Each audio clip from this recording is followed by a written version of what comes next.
Ladies and gentlemen, on the phone is a well-known individual, beautiful spirit, has a new show that's on the OWN network called Life with Toya. You can catch it Saturdays at 9:30 Eastern Time. Please welcome to the show, Miss Toya Jackson. Hello, Johnny, or should I call you Cool Out? How are you? I'm wonderful. You can call me anything you want, Toya. Okay, good. I'll call you Johnny Cool Out. That works for me. So let's get right into it. Your own show. First of all, before I start, I want to give my condolences to you and your family because it's been 4 years since the passing of your brother. So I wanted to make sure I said that because I've said prayers many a times for you guys. So. Oh, Johnny, thank you so much. You have no idea how much we truly appreciate that. Thank you. That's wonderful. And yes, it's nearly 4 years coming up very, very soon. Mm-hmm. And it's not been easy, but you know what? You grow stronger every single day, and that's the wonderful part about it all. How do you heal after something like that? Is this show part of the healing process for you? You asked me how do you heal from this, and the only answer that I can truly give you is because I've never truly lost a loved one, but those who have lost a loved one, and they understand this, it's like the most hopeless thing that you can ever have in your life because you want to do something about it and you cannot do anything about it. You wish that you could bring that individual back and it hurts so badly because it's hopeless. There's nothing else you can do in the world. And you just feel so awkward and so weird and so just lost in that sense. And I bet you there are still moments that trigger you and you probably get emotional about it. Are you kidding? Absolutely. Yes. I was doing that yesterday and the day prior, and sometimes it just hits you with certain songs that you hear and they pop on and it's like, oh no, and you want to be strong about it, but you just can't. Your emotions get to you really rapidly. Wow. So the show is called Life with Toya. Being a family who's been in the media or in the spotlight for, 5 decades, is it still comfortable, or is it comfortable to have these cameras around you? And in your show, you do open up a lot about your personal life and the emotions you go through. Is that awkward now giving it to us as opposed to everybody trying to find out before the reality show craze hit us? So you know what, to be quite frank with you, it's actually, we've always had cameras with us all the time, and so after a while you don't really see them, but the fact that I do have this with me, I feel that it's so much better simply because people think they know who we are, they think they know our family, they think they know what we do on a day-to-day basis, and they prejudge you. And it's always wrong. With my mother, we would watch television, she goes, that's not true. That's not true either. That's not true. So by me having the cameras with me, and now you guys get to take that ride with me, you can see truly who I am, who we are, what we do, and then you say, oh my God, we got it all wrong. All these misconceptions and all these things that we've been saying has been totally wrong. So that's the good part about it. You get a chance to really look into my life and see who we are and who I am. I was fascinated when I heard about you being in an abusive relationship. And I asked myself this question: how does one of the most famous women in the world get into a situation like that? How does that happen? I'm so happy that you asked me that, Johnny. Look out, I should say. Because I should have been looking out. And I wasn't able to do that simply because, you know what it is? Abuse comes in all different forms, in every different angle at you. It doesn't matter if you're wealthy. It doesn't matter if you're poor. It doesn't matter if you're in trouble. It doesn't matter if you're not. It has no barriers. They come and they creep in. And mine simply happened because my parents weren't able to go to Japan with me, and they asked this guy to go. And once he took me over there, he took my passport and said, you're never going back. And from that point onward, he just took advantage. Wow. And during that time, I was so naive at the time because I was so religious. And I thought everybody was honest and pure and true, and whatever they said was the truth. So it just happens to you when you're not really looking for it. But you know what it did? It taught me a lesson. It taught me a lesson very rapidly. And I want to make sure that women are able to acknowledge this and not allow this to happen to them, not allowing someone to take advantage of them, locking them in closets, beating them, dictating what they should and should not do, dictating what they should and should not say.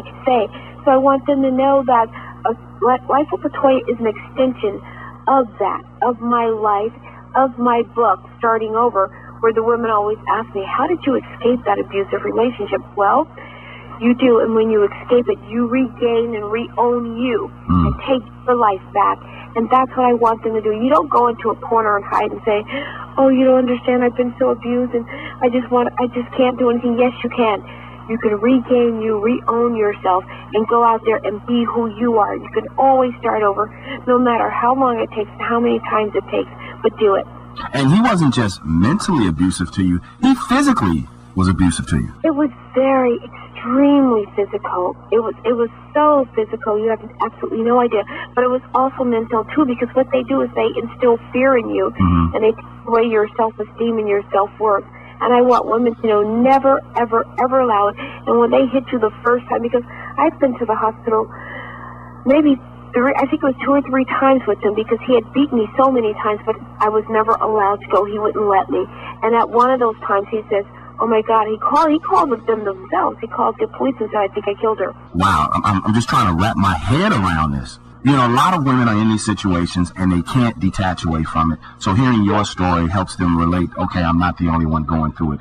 No, and I want them to know that, and I want women to know out there, and men as well, because they get abused as well. Yeah. But I want women to know that if they hit you one time, that's one time too many. Get yourself out of there, and that's why we have 800 numbers for you to call those numbers, and they will help you. They will guide you. They will put you in the right shelter, and they're there for a reason, women. Don't be afraid to call those numbers. That's what they do. They place you into a shelter for you to get help, and you will be just totally fine and regain and re-own yourself. A lot of women talked about these abusive relationships. What was your aha moment where you said, okay, this was enough? What happened? That moment for me was when I was in New York at the time, and he had told me, I've used you up, I've done everything I can do for you, and now you're doing pornography, and I'm getting millions and millions of dollars for it. And after that, I'm dropping you by the wayside. Because he always promised he would kill me if I left or tried to leave. And I said to myself, okay, he's just going to have to kill me, because right now I'm leaving. And that's when I asked for my passport, because I didn't have any kind of ID, because you couldn't go anywhere without an ID at the time. He wouldn't give it to me. I picked up the phone and said, I'm calling the cops if you don't give it to me. And I got so brazen because I was afraid to do that before. Wow. Life with LaToya, Saturdays on the OWN network. LaToya, now you're in a position, you're looking for love. What does love look like for LaToya? How does somebody approach LaToya? Because first of all, who doesn't know you? And then how do you know it's truly love and not just because of who you are? That's so funny. You are absolutely right, Johnny Lookout. And that's what I'm going to call you. Johnny Lookout. That's my new name. Cool out. I should say cool out and looking out. Yes. But anyway, it's very difficult because you don't know if people are liking you for the person that they see as LaToya Jackson or from your heart. So it takes a lot of time, and you have to be very careful. But my number one thing, what I really, really look out for, is the fact that I want to make sure that down this road, because people are very nice, of course, always when they meet you, that there's no hidden agenda and they're not abusive. There's a trust factor that's so important to me right now at the moment, because I don't want to go into an abusive relationship again, not realizing that's what I'm doing, because they're so kind, and 6 months down the line you find out, oh my God, this person is he's not honest and he's abusive, and what did I get myself into? Because this time it's my fault. The first time, you learn from it. But the second time, I think you should really be on guard and be aware, and that's what I kind of look for. But I'm looking for a guy who really, really loves his mother, because if you love your mother, that tells me a lot about you. It also tells me that you won't be abusive, and I kind of keep my eyes open for a little bit of that.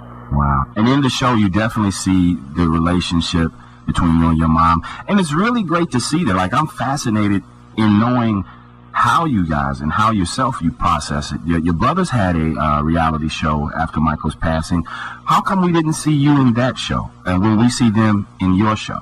It's interesting. My brothers did have one, and you're absolutely right. And I was just so into my own world at that time, because I was still mourning what took place. And in my show, I go through that as well. And I go through someone who talks to me and they tell me that Michael wants and he wishes for you to move on, because every day I was consumed with what happened to him.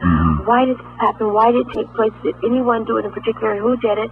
And I was doing my own little investigation. So yeah, that was one of the reasons, because I was so just in that whole whirl of mourning still. It took me a good while. Well, Toya, I want to thank you so much for joining us on the show. Last question. What is one of your guilty pleasures? Oh, geez, my guilty pleasures.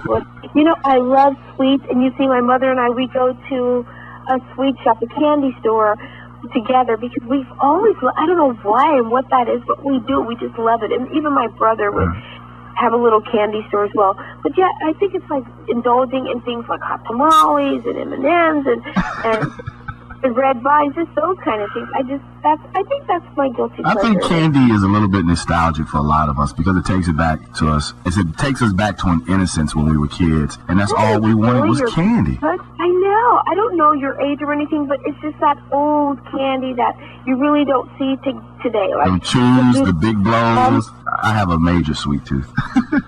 You do? Yes, I do. So when I see you guys going to the store picking up all that candy, I'm just like, I wish my budget would allow it. No, it's really, do you know what it is? It's just, it brings you back, like you said. It brings you back to your childhood, and you feel great about that, which is really, it's wonderful. It is. Well, I know that you have more to do, so I will not keep you. I hope we get an opportunity to talk to you some more. Remember, Life with LaToya, you guys, make sure you support it, and it comes on the OWN Network Saturdays at 9:30 Eastern Time. I'm definitely TiVoing it, because, I grew up with the Jackson family. I grew up with the music, and I absolutely love you guys, and I pray for you, and God bless you in all your success, LaToya. Oh, thank you. You have to watch it. It's a great episode. It's dealing with my father. I love this one so very